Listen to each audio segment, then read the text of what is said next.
Hey, everybody. Welcome back to Gardens, the Untold Story. I'm your host, Ken Somerville, and my co host, the Invisible Gardener, Andy Lopez. We're going over his book, and I think we're on chapter 14 now, Andy, and we're doing natural weed control. So, Andy, it's your book, brother. Take it away. I have to tell you something, Ken. So, when I started doing this with you, I was on a certain path, but then you have changed my paths considerably in a lot of areas. So when we talk Yeah. about soil biology, I used to call it microbes, and then I've never called the weeds medicine for the soil until I met you, because Mm-hmm. I've always had a special relationship with weeds because I never thought of them as weeds.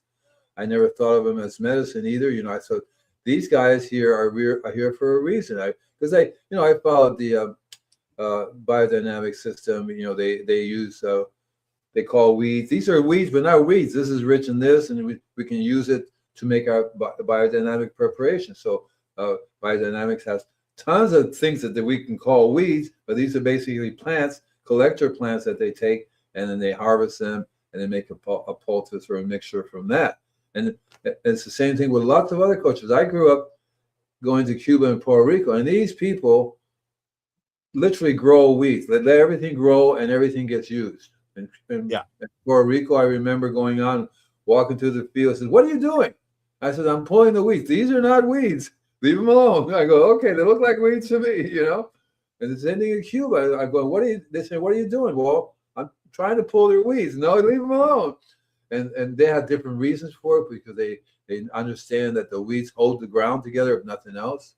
If Yeah. nothing else, these weeds. I've had weeds that are 10 times bigger than anything I would want to grow. They just come up on their own. Superman, superwoman kind of weeds that's just growing like crazy, really super strong in an environment that the rest of my plants are having such a hard time growing. Like here, what I'm doing now is a perfect example. But right now I have more and more worms and Mm-hmm. less weeds. In the beginning, I have tons of weeds everywhere. Weeds are growing everywhere, and the gophers never bothered the weeds at all. They didn't.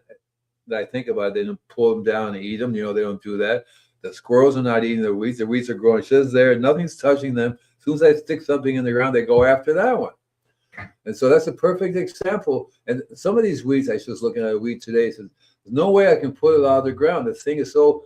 I thought, well, maybe it's big enough now. No, the thing's taller than me, and it's a weed. It's just the guy next door. "It's a weed. Cut it down. I got all these weeds. I don't want more. I don't want more weeds."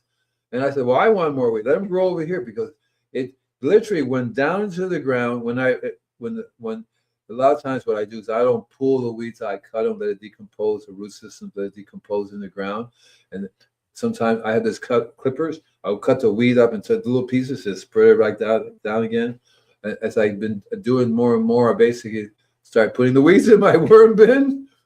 Yeah. It seems to be working really well that way because they love the weeds. The worms love the weeds. Seems to be very rich in something, so they're eating it. And so, my experience when I grew up in my home, at my parents' home, uh, I started a gardening service, and I kind of remember telling people, "Leave the weeds alone. Unless you really, really hate it, leave the weeds alone." I would go and pick dandelion weeds on purpose and eat them and make coffee out of them right off the bat. I learned about poultices. My mother said, "Pick that weed." I said, "Why?" "Well, I want to make a poultice and put it on my cut or put it on my friend's cut or whatever." So, and unfortunately, the names are very like they have Spanish names, and in Cuba they have their own names of these weeds, and in Puerto Rico their own names of those weeds. Over here, it depends who you're talking to, what the name of that weed is, right? You know, Yeah. Yeah. if you're from Mexico, if you're from Costa Rica, they all have a different name for these things. When I lived in Costa Rica, it was very interesting too because wild forest, nobody's cutting the grass, nobody's pulling weeds. And quite often I see these ladies with baskets walk around the forest picking up what I would consider weeds. And I would ask them, "What's for?" "This is for my old husband or my brother or for the old man. He has a problem with this, a problem with that." And they make a tea out of it or they make a poultice, where you put it on, you wrap it around. Yeah. So and then here where I live, and the local people, the Shumish people, They love these weeds. They oh, that's a yaktabakasha. Oh, cool, great. What do you do with that? They said, well, we make a tea out of it. It's for your hair, or it's for your body, or And I just yes, I was giving a talk to a garden club, and I basically was talking about doing a worm farm, but I got carried a little bit onto the weed section because the guy talked before me was into predators, different kinds of predatory insects that you can release to go after the bad guys. And one of the things that he was talking about was when he was talking about weeds, that the predators live in the weeds, and then when these bad guys, the whiteflies or whatever, come by, they get triggered and they go attacking, but they don't live on the plant. They live on their own plant, and their own plant are usually a weed. That's how the best way they get established, by living on a weed. And they don't eat the weed, they don't attack it, they just live there, and they go and attack all the other plants. That's like the home base. So there's something in the weed that's preventing them from eating it. Mm-hmm. Right? And so I started talking about that bugs and diseases do not attack plants that have a high Brix level. Have you ever measured the Brix levels of weeds? No, not personally, no. Somebody's calling you, man. You can't. Mañana, ven aquí a las 9, okay? Okay. Bye. My worker, he's just, yeah. Yeah. But, so I did that for a little while in Florida. I don't do it now anymore here because it's, I don't have to. I know that these weeds are so. If I was to do a Brix reading, there would generally be very high Brix levels, higher than any of the vegetables I would be growing. And I'm going, well, what's going on with this? Why does this weed have a higher Brix level than my tomato plant, right? Or why does this weed have a higher Brix level than the cabbages or whatever, right? And I find also too, and the answer to that is obvious, because they pull up not just one mineral, they pull up tons of other minerals. It's not just iron that's coming out of this plant, right? Like dandelion is not only rich in iron, but magnesium, copper, zinc. I mean, holy cow, right? and then I always thought that the weeds would die and then they would decompose back again. But oh no, the weeds transfer the minerals to the plant, to other plants that are next to it. That's why it's always good to have weeds growing with your plants, because that plant's going to get food from that weed, minerals and stuff just directly from the weed, because the biology would transfer to the roots of the biology of the plant. That's what happens with all things. The biology spreads out everything around an area.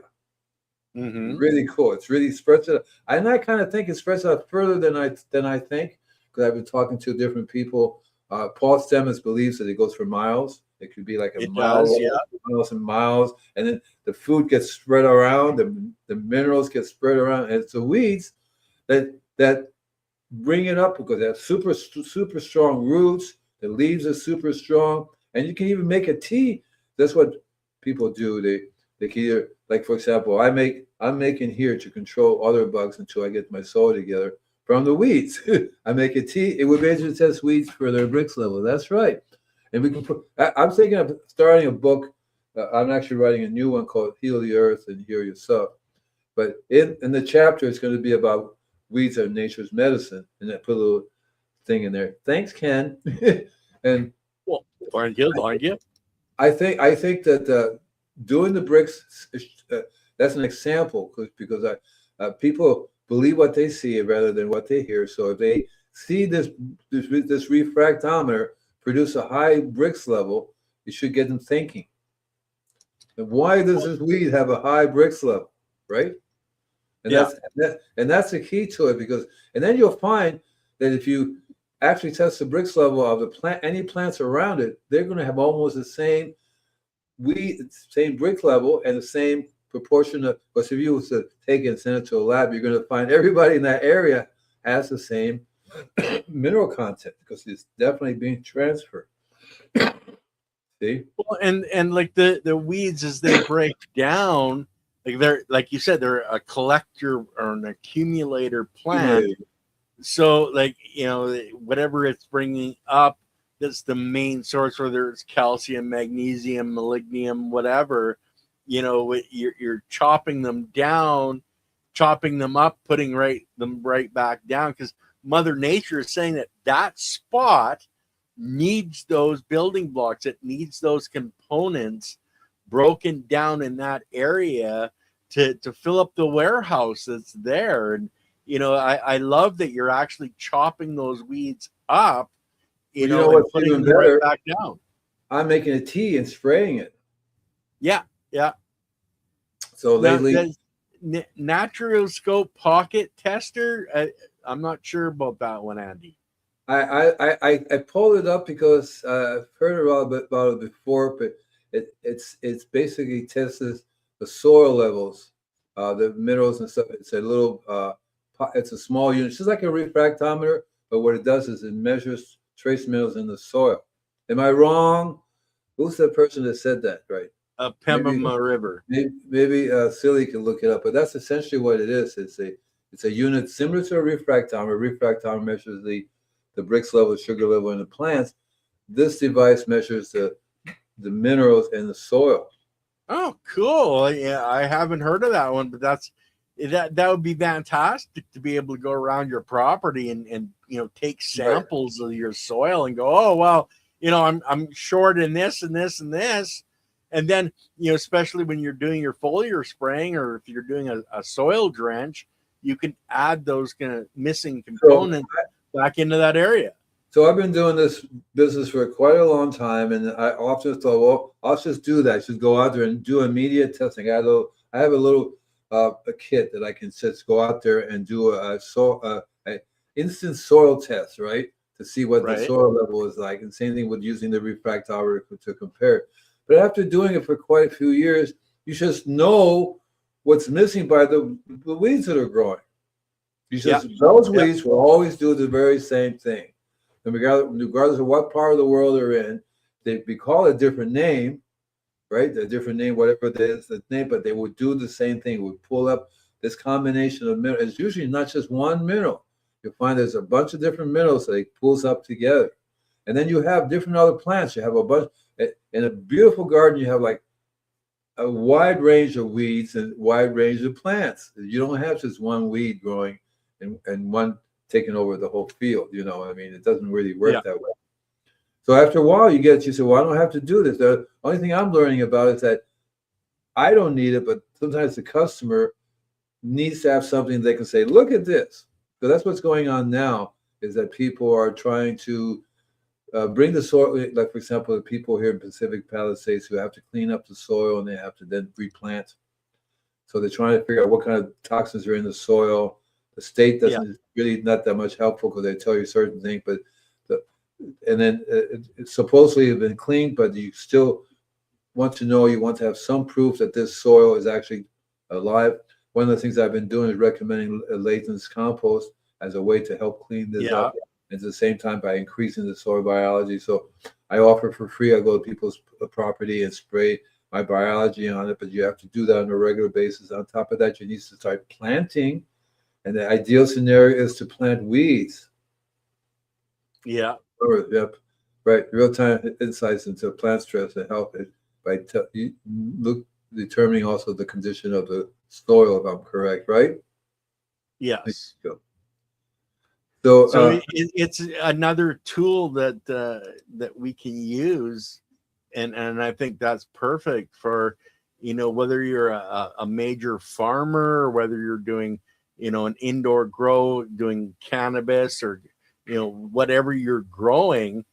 This is a perfect thing to use to get a broader understanding of what's available in your soil.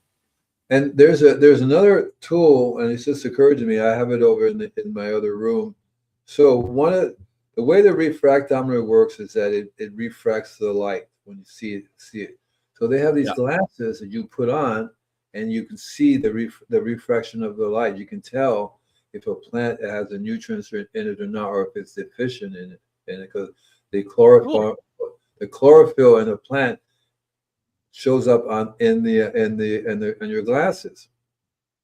So you can see by looking at it if it's like light green or dark green. Light green means it barely has any flow going through it, and you also correspond to a very low Brix level at the same time. So anyway, I always had a close relationship to weeds because every time when I go to people's property, like I was there, I have maybe a new customer that I went to their house the other day, and the first thing I look at is what weeds are predominant. Like in my garden, I'm always looking at what weeds are predominant. They seem to change a little bit here and there as it gets richer and richer. But the main thing I understand is that if I get a shovel and I dig down a foot, it's still the junk stuff down there. Yeah. Right? I'm lucky if I have 6 inches or 4 inches of soil. That's really, the worms are there, but they're not going further down than, they're not going into this white construction sand stuff. Neither are their roots. Yeah. So throughout I've been there 2 years, and so I've been adding stuff and not throwing anything away. So it's slowly building up. I probably have 6 inches of good, rich, gloomy, earthwormy soil. Down just another inch below it, 2 inches below it, it's just this white construction sand because it was a road. They compacted it, and so you can see this white sand, and it's just nothing growing there. So I'm thinking eventually I'm going to have to dig. I'm going to have to disturb it. Just to tell the worms, everybody move over there, dig everything up, go down about 2 feet if I can, turn everything over so that maybe the advantage of doing it in that kind of soil is that it becomes like a container. So basically what I'll do is I dig down and sort of certain level and then turn that into so what I've been doing, I have a worm farm that's in a container, but I also have the worm farm in the ground. So I'm doing the very same thing. Have you thought of using a broad fork to poke through that layer to start opening it up? A broad fork. I was just looking at. I was in a garden place yesterday, and that's exactly what he had. But they had something that was for turning over compost. It's this thing that they're a little crooked. You take and you go like that, and it turns the compost over for you. A broad fork is one of those big things that you use, right? Right? Is it like a big fork? Well, if you know what a potato fork is with the tines going down, broad fork is the same basic principle, but the tines can be, a foot, 12 inches, and you poke that down into the soil, but you lean back on it, but you're not trying to dig the soil up. You're just trying to crack the soil so that air and water can move down, and then the biology could move down into that layer and start consuming it. That's a good idea. That I could do that. I could punch it in and then jiggle it a little bit to get some air down in there. Well, and not only the air but the water break up the compaction, and then you can get the biology built down in there that's going to start consuming that material and turning it back into soil. That's what I've been doing with the weeds. That's why I let a lot of weeds go really big, because they have these roots that go down. That's what it does, And then when I'm done with the weeds, I don't pull them up. I just cut it and leave the roots in there to decompose, and they leave like an area that goes down. I'm finding that all the way around the roots, when they decompose, the soil biology really does a job on them, and they have all the food there. And lately, I've been doing digging down and putting down rice and cardboard down there that's been active. And also, what I do is when it rained, I made this incredible liquid mixture. So I have wood vinegar I add to it, biochar I add to it, bok choy. No, boshi. Bokashi. Bokashi. I always have a hard time with that. Yesterday, Michael kept saying, "It's Bokashi, Bushu Waki, Bushu Sugar." But I add Bokashi to it, and I add my worm juice to it, and milk. Oh, I have a question, because California has been under some wild weather. You've been getting a lot of rain. Is on your property, because you've been changing it over, are you having the rain actually soak into the ground, or is it still just, running off? It's soaking in more and more. So like I said, it not only does it soak it in, but it hasn't been running off. In the past, it's just within the 6 months, it was just run down to the neighbor. You can see the little river flowing. Yeah. with all that rain we had, and it was lots of rain, it soaked right in. It literally soaked right in. So I can go down, that construction sand is soaking wet, but it's also soaking with all the biology that's dripping down into it, that's soaking down into it more and more. And Yeah. I'm just going to have, I was just thinking about what can I do to increase the air, the oxygen, the biology to go down deeper. And that's exactly what I should do. I think, I don't know if they sell it, but I will go look at one of those in the hardware store, see if they have some kind of big giant fork thing that I could then use. Well, let me bring up an image. Oh, not the fork. I can just get a big fork for a giant. There's a place to sell food for giants. I could get. Well, I'll bring an image up for you, Andy, because I want, if you're going to go out and buy something, you really want to be buying the right thing. I don't buy it. I just run in there, grab it, and run out. But these are different broad forks. You can see. So it's called a broad fork. A broad fork. So you put your feet in the middle there, and then you yank it back.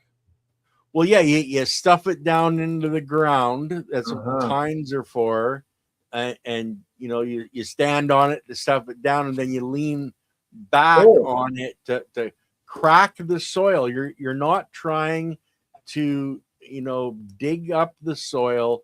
You're just trying to crack it so that it opens up air passages and passages for water. Cool.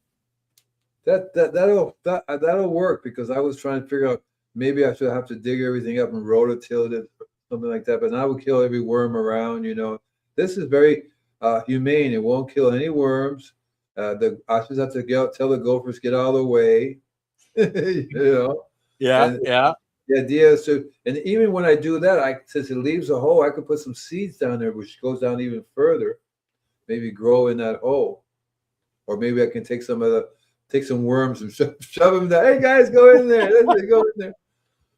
Well, it's going to open up your soil and allow the moisture to go down even deeper, and it's going to allow the biology to get down in there. And it's a much better way than rototilling, because when you till the soil and the tines are going around so fast, you're literally compacting the soil underneath it. Yeah. Where in this way, you're not tilling it up, you're just breaking it open for air and moisture to get down in. One of the things I found from all the rain, there was earthworms all over the place, underneath the bucket, on the sidewalk, on top of leaves, everywhere, So I took them all and put them back into a worm farm. Yeah. Well, worms can breathe underwater, but only if there's enough dissolved oxygen in the water. I know. Other than that, they come to the surface. So in my rainwater, I kept seeing these worms floating around. So what are you guys doing in the water? So they were still alive. I would take them and rescue them and put them in my worm farm. And so I thought that was interesting. Because on the earth, when you're in the ground, if it rains a lot, they're going to be basically underwater for a while until it drains. Otherwise, they'll all die, So I think that's pretty good. I have this interesting book that I'm using. It's all about medicine and plants. And what I find interesting here, and I have tons of other books that one of them is they are really all talking about weeds throughout history, what people were using, and basically these are all weeds, and I find it fascinating because I myself, well, I'm not a botanist. The weeds are there's so many different things that are considered weeds, but in reality, we have taken them and used them for medicine, and so I can see why it's medicine for people and medicine for the soil, because it's the same. We need the very same thing. We need these minerals, and the minerals that these weeds have can become available when we make a tea and drink it, or eat it. That tea makes it so the body absorbs it. It goes into our stomach, and our stomach converts it, which is exactly what the plants do for other plants. Basically, the weeds will give it to other plants, and then they will convert it. So there's tons of weeds here which have some amazing, interesting name, like the American ginseng. That was considered a weed for centuries. The American Indians used it. And so Yeah. now you know about ginseng, but the plant itself, as American mistletoe, for example, these things are all used for various different drug purposes. Anise is a very interesting weed because I find it just grows like crazy. A lot of these weeds they have their own smell. So you do herbs, you know how they all have a unique smell, Yeah. Yeah. right? And so the smell is also the key to it because the smell is what the insects can respond to because they will smell it before we do. They would like lemon balm, for example, right? Or this one's basil. This is a weed that's considered a weed for many, many years, but even the Romans considered it a weed. But they would all make different types of medicine and tea from it. Isn't that interesting, right? And so Well, there's we yeah, call them medicinal plants for the soil, and they're medicinal plants for us. If you look at, whether it's the native culture or the Eastern culture, they've been using plants as a medicine for decade upon decade, for thousands of years.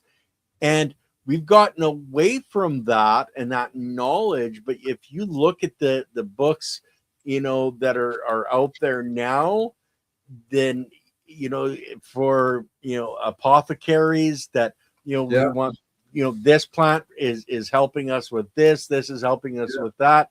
All of those plants, or the majority of them anyway, are considered weeds, but they're medicinal plants for us. But when I started doing this, a weed by any other name is what I would come up. It was like, remember, a rose by any other name would still be a rose. Yeah, So, and we give. So I always found it fascinating that my mom would call something and my dad would call it something completely different. Then I had another friend who would call that same plant something else completely different. And then they would also, some of them would have the similar use, but quite often they'll have different uses than the other people. Not necessarily tea, because you can use it so many different ways, and very rarely do people get weeds to feed other plants with. That's something that I kind of sought up. I said, well, if it's good for me, I can start spraying it back onto the people's properties. And exactly. And that's what foliar sprays are all about, is you're giving the building blocks that are necessary. And, for people that don't really understand, like we're talking about the weeds being an accumulator plant, but it's the biology's already broken the stuff down out of sand, silt, clay, organic material to create that plant, create the cells of that plant. And it's a lot easier to break that down and use it to grow another plant than it is to grow or to mine it out of the sand and the silt and the clay. It's easier to get it back out of the organic material. When I started doing this, I thought, okay, so I'm going to go to people's homes. I'm going to take their weeds, bring it back, make a liquid, then go back and spray it. That didn't go over very well with people. You're thing back crazy. You're not going to charge me to come and get my weeds and then spray my weeds on my property. Ain't going to happen. I said, okay, fine. But here's one, for example, of black mustard. So the mustard plant was brought by the Spanish to California. And we know what mustard seeds are, right? We use mustard all the time for cooking and all that kind of stuff. So this is a plant. And this plant here is very interesting in a lot of ways because it can be used for humans, but it also works really well for the soil biology. When plants, like these things here are rich in iron, magnesium, copper, heavy on the copper. And because of that, people use it for blood, to help dilate the blood vessels, to supply blood to, right? And it carries away toxins. And so, and this is like a super weed that grows everywhere. You see the yellow fields. If you see one plant that's blue, that's a male. You only need one male, and there's thousands of female plants, which is a good life, And Yeah, you can look at it that way. But I wanted to bring up the question from Serena here. They have a burning ban for the next 14 days in her county. She's asking what can be done to encourage rain. And, the rain dance, actually, there is a lot of energy that goes into that. And there's other mechanisms to it. But my suggestion would be get out there and do the rain dance. Other than that, Andy, do you have any suggestions for that one? well, see, what's going on now on a planetary scale is something we need to understand. And so, and you can't fight Mother Nature. If Mother Nature wants to rain in a certain area of the world and not rain in another part of the other world, good luck with making it rain in that part of not make it rain in that part of the world. It has a lot to do with the way the energies interact with each other, Yeah. and things can. Uh, so the best thing to do on your own property is to learn how to make your property more resilient, so it can go through longer periods of drought. I read a book called "Lazy Man's Guide to Gardening," and his Okay, solution, that's me. Yeah. yeah, his solution was to bury the very bottom. So when you start on a property, you have this hard soil, right? So he would turn it over, let's just break up the hard pan, put his drip line there, and then he would start layering it on a regular basis with stuff, whether it be cardboard, paper, right, leaves. Just keep layering and layering and layering, always layering. So, and then he lives in the desert. People come around and say, "What are you doing?" Because the water was always kept below ground. You only need Yeah. a little bit of water. Sometimes it'd be so hot that it would burn the plants, you scorch them because you can't really do that, but it doesn't kill the plant. Eventually, the plants grow stronger. And he would grow things that, for example, cactus, prickly pear. They grow really, really well. Lots of things will grow really well as long as you provide below ground watering. Lots of people in California are learning that secret now. Keep the water below ground, and no matter what's going on above it, the plant's not going to die. And so that's one of the things you can do is learn how to make your plant, your ground, your soil more resilient. And that basically means more soil. That basically means you can't do it without soil. So if you have a lot of soil, then you want to keep your water below ground, right? You want to Watch last week's show on mulch, because that's really, a right, lot of it is to have that mulch layer that can dry out, but exactly it's moist underneath and it right. holds the water that does come. If you don't have the mulch, then the earth will dry up really super, super fast. And if Yes. you water above 75% of that water will disappear before it even hits the ground.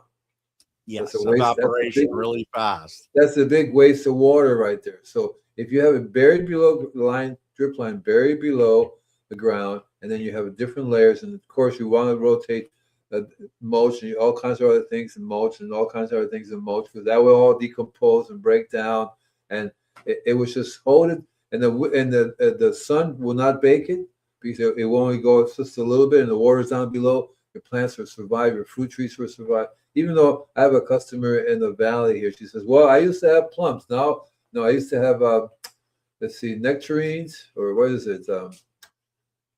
I forget. Do plums turn into what is it called when it's shriveled up? Prunes. Prunes? Yeah, Yeah, I yeah, think that's plums. yeah, yeah. So she said, I used to have a plum tree. Now I have a prune tree. So Well, good for her. it got so hot that it just shriveled the prunes, the plums up into. But the tree kept producing. It went through the wintertime, the summertime, and the heat and all that kind of stuff, and the wind blowing. But now it's the plum tree. It would produces the plums, and then the prune tree. Then it would shrivel up in the heat, but it wouldn't die. And then Yeah. when the weather got mellow, it would be back to being a plum again. So I think that was really interesting. There's a ton. There's blue cohosh, and when I look through these, I automatically recognize them as herbs that I normally would use. Blue cohosh it's a weed, and sometimes it's called squaw root, blue ginseng, right? Papoose root, and these are being used for a long time for a variety of things for people's skin. For mainly is used to for skin irritation, mucous membrane, you know. But at the same time, this is also rich in iron. And it's amazing how almost all these herbs, these plants that I've talked about here, they're all rich in iron. I'm looking at all these, rich in iron, rich in iron, rich in magnesium. So they tend to bring up almost the same thing. And there are some that are a little bit different. Like, for example, California poppy.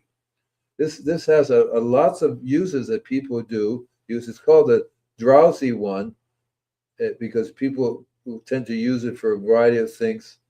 But the California poppy is one of the ones that's really growing like crazy in my yard, like caraway. So I have a lot of plants that are basically catnip. I try to do catnip, but my cat freaks out over catnip. She starts moving. You don't have to worry about the gophers coming in for the catnip. Your cat gets out there, rips it all up before that. But guys, a lot of the problems, like we think of weeds and we got to pull them out and you're composting them. But I like Andy's idea a lot better, where you just, you cut them off at the soil level and you chop them up, just put them right back down in that area, and you're going to get the benefit because then you're creating a mulch out of the weed, which is going to hold more moisture in your soil. And the weeds will be minerally rich. Yes. It'll be exactly what the soil needs there. And then you just have to be careful what you plant, because if your seeds, your plants have to be acclimated for your little area, what you're growing there. And so you really start off with plants that can handle stress, because when the roots go down just a foot and it's not the soil down there, the plants have to learn how to deal with that. So what happens is, to me, the plants will grow a certain length and then they start to die back because they can't really get any deeper. But those seeds will grow bigger. The next batch of seeds that come up are more acclimated to this environment. Plus, the soil is in better shape. And as I get better and better at getting things down deeper, like we're using that device, what is it called? A plow, something shovel? The broad fork? Broad Fork. I got to write down Broad Fork. It sounds like a city. I used to live in Broad Fork, Louisiana. Yeah. Because that's what you do. You have to learn how to get things down there without destroying the environment. Because tearing everything up and throwing it over here and then putting it back down, it's like setting up an atomic bomb. You're going to do more damage than good. It's going to take a long time for everything to build their houses again and come back together. It's amazing that, we've lost that understanding that, when you rip up those plants and, you have these big clumps of beautiful aggregation, those are like whole worlds for the biology. But Serena has a question, and I'm not sure, like, we're not, doctors or anything, but Andy, you've done a lot of helping a lot of people. What can people on blood thinners eat or take to prevent anemia? I'm not going to get involved with that, because I do know a bunch of different things that you would use. But again, it has to be, we have to say, this is not a doctor's, or the YouTube does not like us to be prescribing things. And if they go out and do it and it's the wrong thing to do. So what the ideal way to do that, if you're on blood thinners, here's just my belief, because I have a lot of friends that are on blood thinners.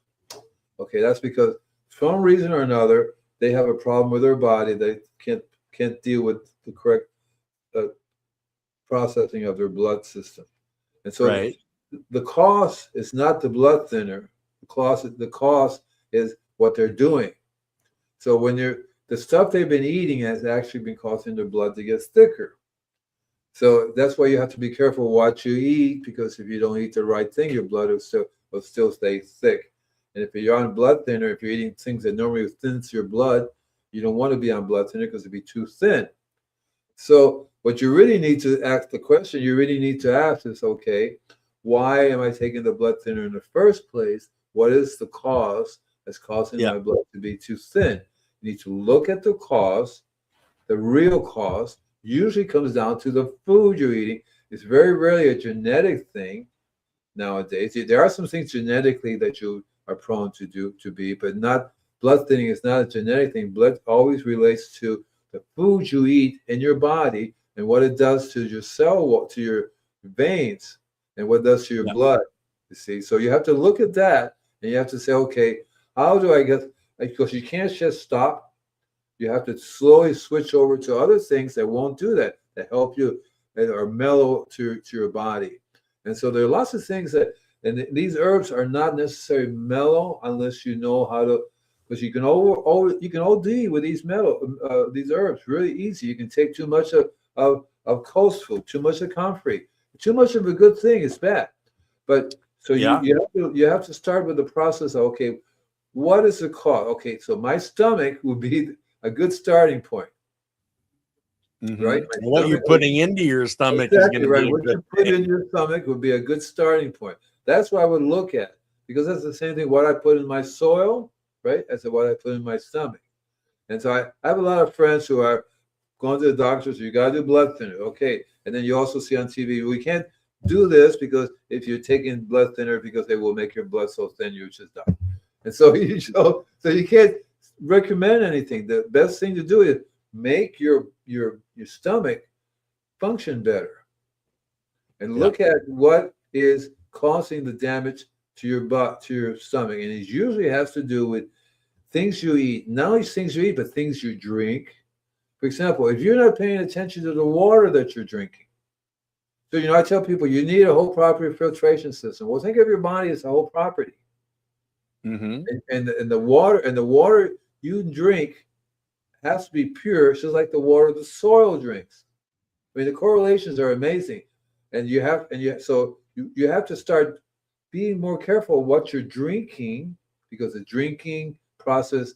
If you drink Coca, I was going to say those things, highly sugared soft Yeah. drink, things that don't really have any food value to them, things that have sugar and salt in them, a bunch of other coloring. The beer that you're drinking, it's not really beer, just has a name beer. It's just called something else because you can't call it 70. Beer has 72 different chemicals. Where's the beer? You see, Yeah. and if you go to a fast food, you're eating junk food in, junk food out, that will definitely damage your stomach over time. So you have to heal your stomach. You have to do it slowly, because now you're in trouble. Your body cannot generate your blood properly. So you have to figure out a way how to slowly do the changes. So Well, you got to look back at the foundation, and right. You're 100% correct, Andy, when you're saying look for the underlying cause of what's going on. Right. And most of the causes is going to be, you're deficient in, the proper building blocks for your cells to have healthy cells. Exactly but right. Andy, Serena actually wanted to ask either of us or both of us if we grow microgreens. And I grew microgreens for a long time. Yeah. I'm an old hippie too. Yeah. Very, very healthy microgreens. That explains it. So that is one of the best things that's very gentle on your body. First you have to stop doing what you know is bad for you. So if you know booze is bad, stop the booze. If you know going to junk food, stop it. Those are easy to do, but you're addicted to that. You say, oh, I got to have my soda pop. Yeah, right. I have a soda pop. I got to have the steak. So you have to stop that. That's the hardest part. But there are many things, and you hit it upon. So I would recommend you get this book called Survival into the 21st Century by Victor Kovitzkis. It's like eat 50 mangoes, it cleans your blood right out. Oh no. Yeah. I like to eat with the seasons and up the minerals. I think that's really a good. When I was young, yeah, I could eat 50 mangoes, but so that my body was like Superman, and 50 mangoes in a day, I would be like, what was that? I know somebody English just came by. Was he here? What happened to? It's because there's a massive, and I had right along with 50 mangoes, I would eat like 30 or 40 citrus, oranges, you know. I got to the point that it was ruining my teeth because it was killing my you know, right? The bones of the teeth. It was just wear them out. So you don't want to jump in that direction. What you really want to do is do something that's really gentle. And the greens are the perfect sprouts and microgreens are the. I would do the sprouts thing.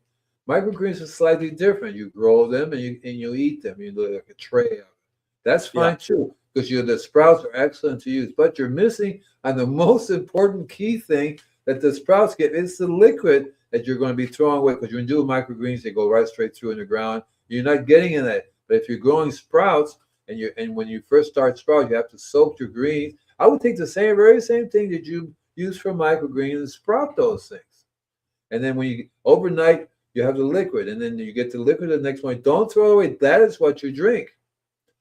In the book, it's called Rejuvelac for a reason. Rejuvelac for a reason, because your body can absorb this in a gentle way. It will take the minerals, it will take the biology. It will help your stomach to start to work. And you do that for a little while until your stomach starts to work and function more, and then you can start.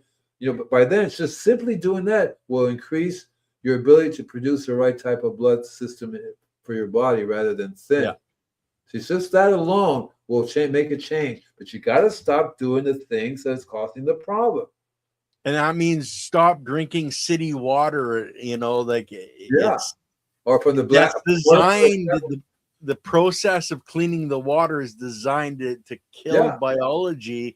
And it's killing your stomach biology, which is what you need to process the food you're putting in. The plastic in the plastic containers. You know what microplastics are? Where you're getting microplastics like crazy in your body. It disrupts your hormone system. It disrupts all kinds of systems in your body. And you also have to start paying attention to the energies around. Right now, we're flowing in all these energies, and we are ignoring it. If you ignore it, your body's going to do all kinds of problems, things. Wi-Fi, microwaves. You can't discuss the new USA dietary guide. What are the thoughts about it? So, for anybody that doesn't know, the U.S. has changed the dietary guidelines to be more in tune with what the human body needs. So I'm 100% for that. We've been eating really wrong for a long time. Like they say, don't eat butter, but butter is the good fats your body needs. The margarine is the chemical, and it's not good for your body at all. So what they said before, they never mind that changed it. I use a ghee, which is a purified as a type of butter. A lot easier on my body than regular butter, But we could talk about that sometimes too in terms of eating things, because you'll find that there is a direct relationship with what you eat and what the soil eats. You'll find there's no way you can get around it. So interesting enough, eating sprouts and eating microgreens is like eating little vegetable gardens for you to eat, because you're getting a little miniature version of what your garden does. And it's so good. It's so good for you, because if you do the sprouts, grow some sprouts. They have all kinds of sprouts, whether it be cabbage, lettuce, mung beans. These are all things you normally plant in the ground. Sunflowers. I lived with the let's see, what was her name? Hippocrates Health Institute. Wigmore. What was her? Hey, silly, look up Hippocrates Health Institute real fast. Hippocrates Health Institute, I forgot her name now, but she was doing sprouts, but microgreens in a tray, And that would be the way she would be. That's her medicine she would be prescribing to her patients. Grow these. In the interim, don't eat anything. Wait for the little green fields to grow, and then you eat that. You get a scissor, you eat that. Make a sandwich out of it. Lots of ways you can eat it.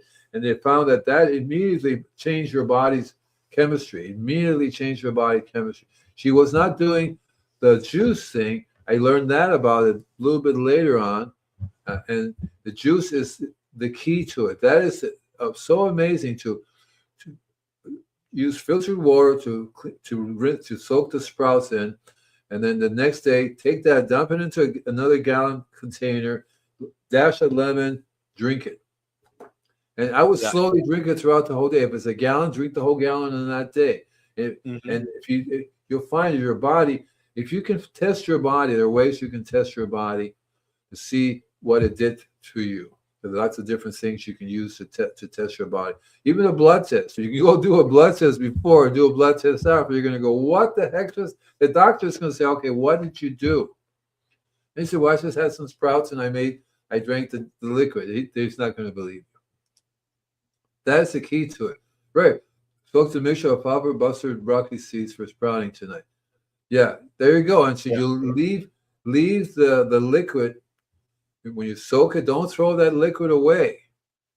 Drink it. And a dash of lemon makes it more palatable for you to drink. I add a dash of lemon, makes it easier for me to drink it. I'll add a little bit of knowledge here, guys. When your seed pops open, or what's called spermulation, it's literally shooting out the building blocks and the biology from inside of the seed that is there. The mother plant is put in there so that the seed can make it to that first cotyledon stage.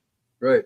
But I want, Farmer Cheryl had another question for us. And what type of water should one drink?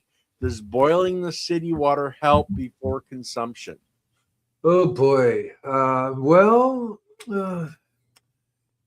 Boiling it depends, because see, the chemicals that are put in the water can be gassed off. That means if you boil it, they would tend to vapor go off. But it doesn't get rid of a lot of other things in the water.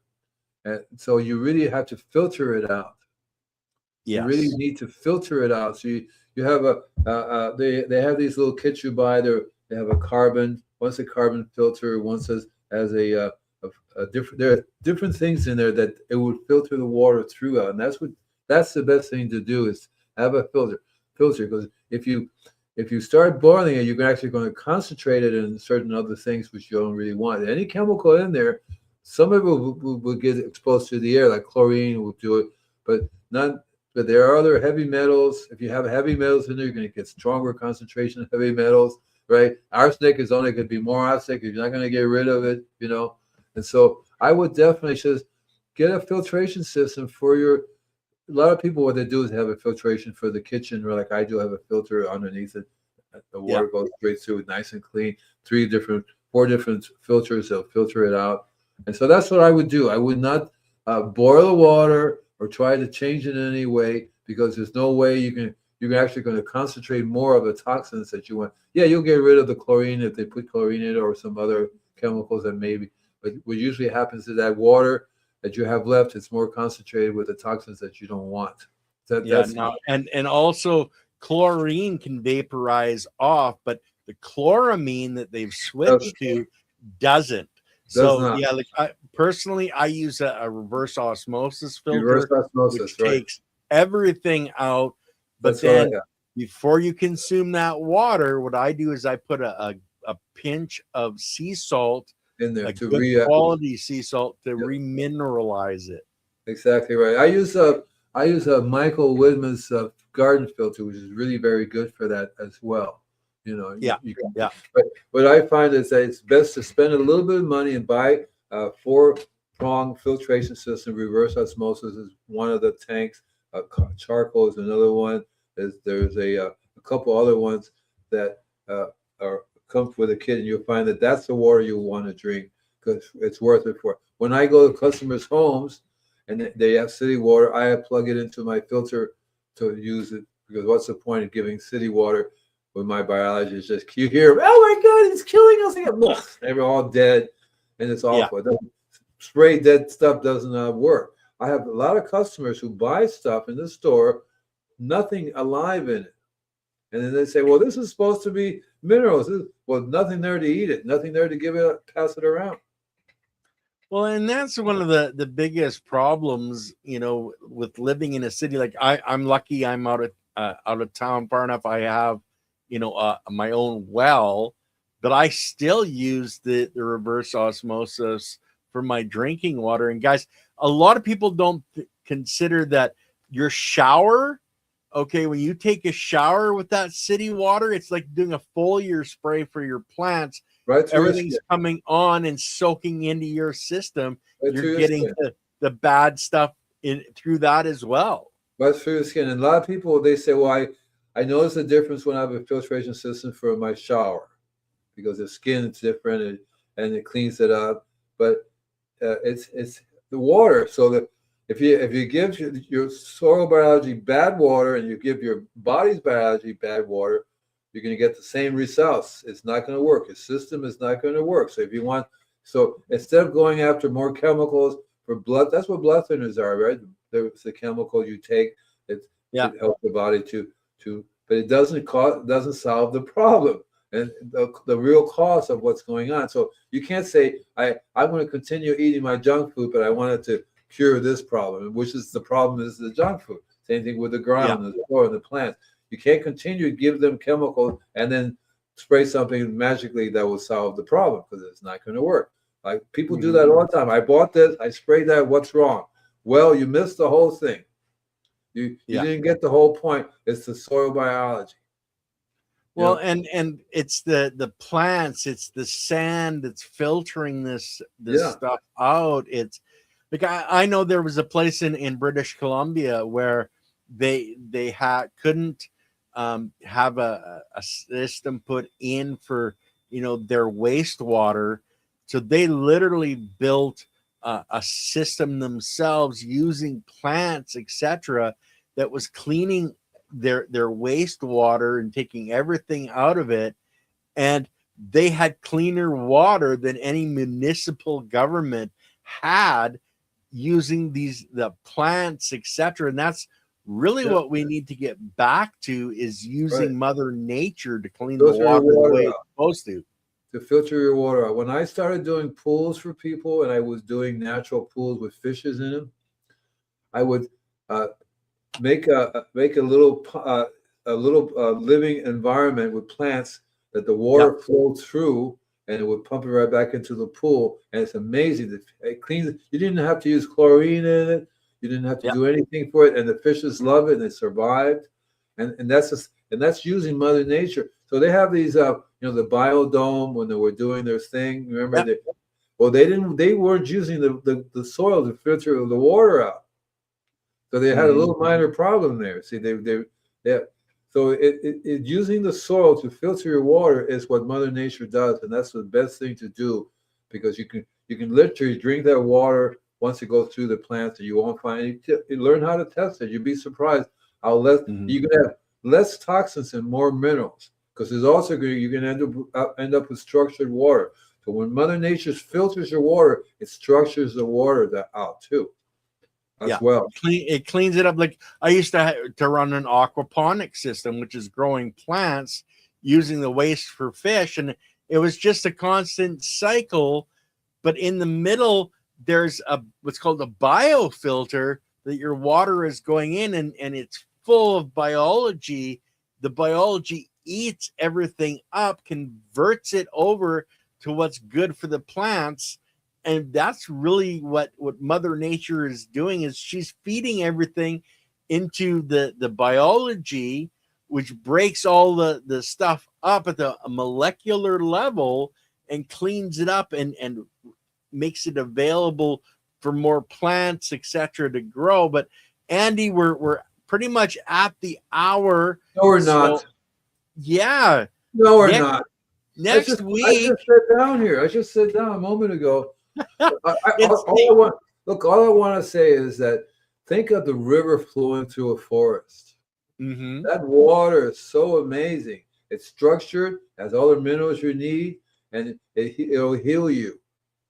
Okay, that's a water that's what you need to do. Keep it simple. If you can get a hold of this water and drink the best water, that'll solve all your problems right off the bat.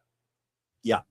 Yeah, Right off the bat. it's going to solve a lot of the problems, and if we can get a high quality food with lots of nutrients in the food, that's going to be the another major part. It's the same thing with the plants. Yeah. So next week on our garden, on this Sure, show, sure. natural pest control, and then tomorrow the ladies are the link between stress, pain, and nervous system dysfunction on chiropractic is sexy tomorrow. And then on Sunday, I'm on with Dr. Paula Ruffin, and we're going to be talking about biology and the human body and how all of this connects back together. And then, of course, on Monday, we're going to be talking about the horizontal soil system with Josh from Yellow Skunk Farms. And Leighton was sick this last Monday. That's why we didn't do the show. But we're going to be doing 3 shows, 3 different horizontal growers. And then we're going to have a panel of those 3 growers on with Leighton. And we're going to be talking more about the horizontal soil system for the next 4 weeks. But guys, thank you for your questions. I'm sorry if we missed any of them. We do try to catch them and get them answered for you as best as we can. But Andy, peace out, old. brother. We're both old, very, very old. You know, so it's like, what Yeah. That's the gray. Yeah, I want to get like you. I want to get really big. Well, and let you guys know, Andy's going to be 77 in a week or something like that. You were saying? Yeah. Send the money. I give you a place to send money to.